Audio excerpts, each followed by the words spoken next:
ایک دفعہ حضرت عمر فاروق رضی اللہ تعالی عنہ یہ مجلس شورا میں یہ بحث چل نکلی تقویٰ کسے کہتے ہیں، ہاؤ ٹو ڈیفائن تقویٰ۔ سب حضرات نے اپنی اپنی رائے دی۔ حضرت ابی بن کعب رضی اللہ تعالی عنہ ایک انصاری صحابی ہیں جن کے بارے میں حضور نے فرمایا ہے کہ اقرؤہم ابی بن کعب، میرے صحابہ میں قرآن کا سب سے بڑا جاننے والا ابی ابن کعب ہے۔ وہ خاموش بیٹھے ہوئے سن رہے تھے باتیں۔ حضرت عمر نے خاص طور پر کہا، ابی آپ نے کچھ نکاح فرمائے؟ اب انہوں نے کہا کہ امیر المومنین دیکھیے، اگر کبھی آپ کو کسی ایسے جنگل میں سے گزرنا پڑے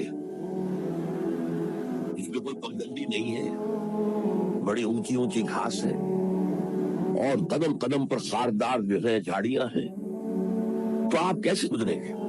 جسے میں بار بار کہہ رہا ہوں، پھونک پھونک کر قدم رکھنا۔